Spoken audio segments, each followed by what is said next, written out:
Guys, welcome to a new episode of the King of Weighted Calisthenics Coaching Cues podcast, the longest podcast name in podcast history.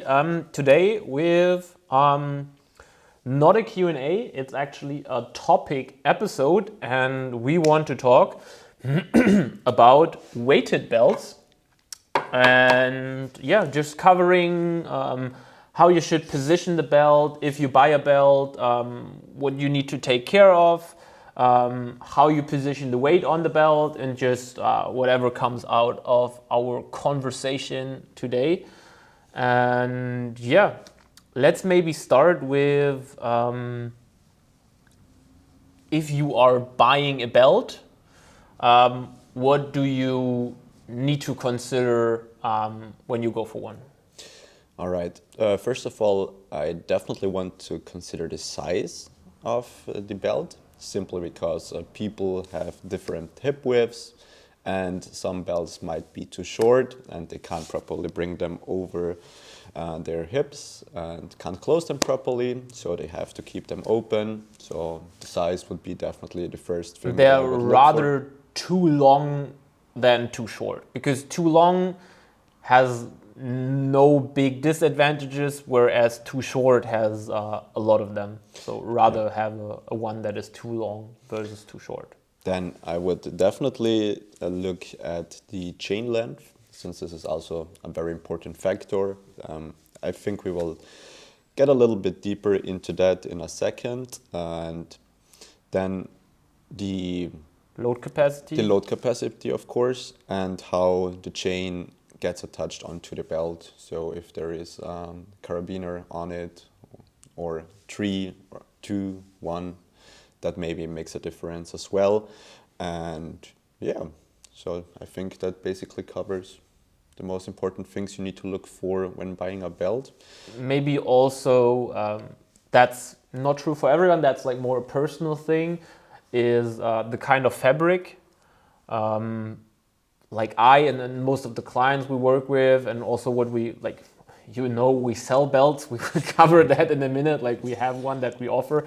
So of course we refer to that as optimum, because that's why we designed it that way. But what's important to me is that it has soft fabric, because most of the Cali guys, we're training shirtless, and if it has like really hard edges that kind of like cut or impinge into the skin, that just annoys me, and I want to have it comfortable and soft. There are also other belts out there that offer this, but that's one thing that it's important to me, that it's like soft and also easy to put into the bag. Like, if it's very hard material, then you need to put that into your gym bag. It has a lot of space, and that's annoying. And there might be also another additional benefit for the belt if there is no back pad. Yeah. That is what we will cover now, just with position. So you now have bought your belt that ideally has a chain that is long enough for you. The belt itself is long enough. You have something to close it, and the material is perfect for you, so you have a very, very nice belt now. And now we need to talk about how you position it on your hips, and we're now talking about pull-ups and dips. So actually every lift where the force is applied vertically straight down. And how do we position the belt in pull-ups and dips? So we probably have a couple of different positions where we can put the belt on it. We personally prefer to put the belt onto the bony thing of the pelvis. So you don't want to have the belt on the lower back. For some people, this might work, but for most people, or the experience we made with, especially in dips, when you put it onto the lower back, it might pull you forward, which can suck, especially when you practice those closed chest dips, since the weight is pulling you more forward in space. And a lot of people react like with a strong hollow back then to compensate for this. And as we know, for people that have the tendency to get pain in the lower back area, it's often related to compression forces. And if a belt is placed on the lower back, pulls you under heavy loads into that hollow back position, you have a lot of compression force in that lower back, and that can be related to further pain conditions, discomforts, and it's also not supplementing your performance in the dip. So do not position the belt high on the lower back. If you have like a middle, top of the pelvis, bit of the lower back, you're probably totally fine to go, but do not have it too high. I think that's the main takeaway here. And that is also where the back pad comes into consideration. For our King of Weighted belt, the first samples, they had a back pad. And the idea of a back pad is to contribute the force to the lower back, so to give it more area, more surface area. And that is exactly what we do not want to have, because we want to have most of the force being exerted on the side of your hips onto like the bony part of the pelvis, as you said, so that the force is contributed downwards.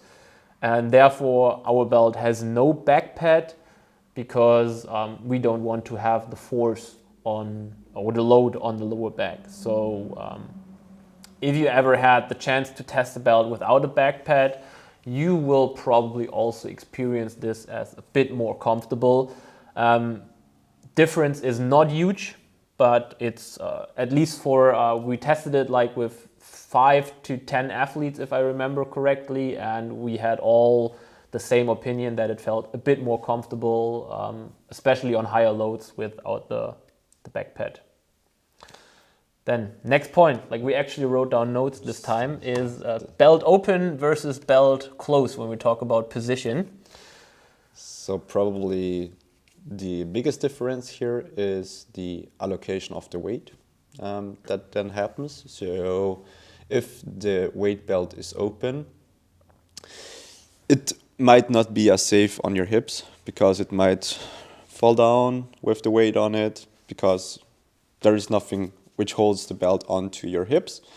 And as I already mentioned, it might shift the weight a little bit to one side and is not properly centered. So if the belt is long enough, close it. Definitely, yeah. Should I do some advertisement for the King of Weighted belt here? Yeah. That's, by the way, the main reason why the King of Weighted belt comes with 3 carabiners. So you always have one spare to like really close the belt in front of you, and you still have 2 carabiners to attach the rope, the chain, whatever you are using.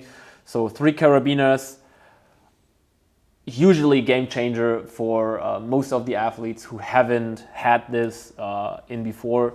So 1 carabiner for each side of the rope, and 1 to really close the belt in front of your body.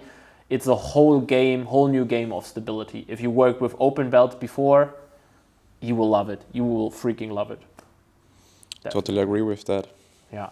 Then next important part, and I always I cannot repeat that more often, because I still do that mistake in training when I'm in a rush or when I'm not concentrated, and that is not having the belt centered. So like having the right side hanging a bit lower versus the left, or the other way around, and shifts in the belt will lead to shifts in the weight, and shifts in the weight, especially when the amount of weight is getting bigger, will force compensation movements in your body, because the body is smart. It reacts to the weight shift with its own weight shift, and then you have different load distributions on your joints, which on the long run, of course not immediately, then can again cause conditions we do not want to have, or make conditions you already have a bit worse. So always have that belt centered, and take those extra 5 seconds when you put it on and really center it in, like towards the midline of your body. You also want to have the belt centered. Also game changer, and something you need to remind yourself before every set, because you will do it wrong. I still do it wrong after, 10 years of weighted calisthenics. So very, very important. Next point on the list, weight position. There we also often get the question, what's better? What's better for hypertrophy? What's better, high versus low weight position? In most What's your take on this? Yeah, sure. In most cases, a lower weight position will definitely be better, simply because it will put the whole center of mass lower. A lower center of mass will be affected less by deviation in the horizontal plane. So this means when you have the weight lower, your whole body's center of mass will be lower, especially as the weight gets heavier. And therefore, the weight won't travel as much back and forth, and you can control it a tiny bit better with your legs rather than, or with your feet rather than with your thighs. So yeah, that would be also like, here you can differentiate a bit. If you are really a beginner and you're not using a lot of weight, a high weight position feels more natural, as it's more naturally to the original center of mass that you have. So if you're like moving 10, 15, 20 kg, weight position high, totally fine, like won't make a big difference. The first time you really need to think about weight position is when you're like in a commercial gym and you're having like 30, 40, 50 kg. And then if you have those bumper plates, that's like half of a middle split you need to do. And then this is the first time you need to put the weight low, just because of the hip abduction you need to perform otherwise. And so even cutting out the advantages, like the biomechanic advantages you have from a certain additional weight on, you need to put it low, just because it won't fit in between the legs. And especially for pull-ups and dips, the position not only low but between your feet gives you the possibility to create like body tension against the weight. So you have like a counterbalance part where you can create core tension against. And that is super, super valuable, especially in pull-ups and dips when it's getting heavy, when you need to grind.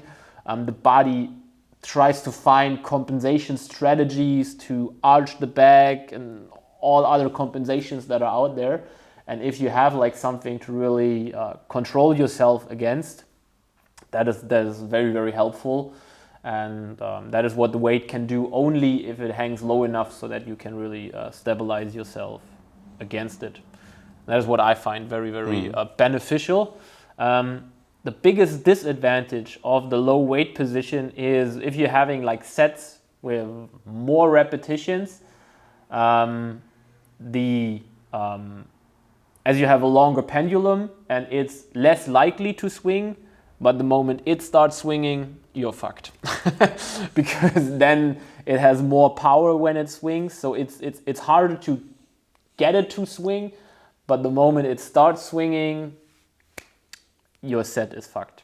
So that's the biggest disadvantage. That's also why beginners probably should work with a bit higher chain, because if they do not have the body control yet, higher position feels probably safer. But for intermediate, more advanced lifters, always low position. And therefore you need a long chain, and guess which belt has a long chain? The king of weighted belt. Nice. And last point on the list, I think we covered it already a bit. How do you stack the weights on the belt? I would place them centered and evenly. So when you have 225 plates and maybe two 15 kg plates, you put the 225 in the middle and the two 15 kgs outside, so the weight is nicely centered with your belt together. Yeah, and if it's not working with even plates, just try to have it as good as possible. What's not nice is if you have like a 15 kg, then 5, 2.5, 1.25, and you have like this pyramid scheme on the belt. That is something you should avoid. So try to have it distributed as evenly as possible. And what I see often in commercial gyms is if you have plates that have not only the hole in the middle, but also upper holes that people tend to use the upper ones, and then the plates start to straddle apart. Try to always use the middle hole, because then it's just more stable and the weights won't move against each other. That is a learning that I want to share. And I think, let me think quickly, but I think that is really everything we know about weighted belts. And yeah, if you're interested in getting a nice one that is approved and designed by the pros, by us, feel free to check out kingofweighted.shop. There you find our belt. As we are not only a marketing related show, of course, there are also other nice belts out there. So the King of Weighted one is not the only one that works, but it's definitely the best. That being said, see you in the next episode.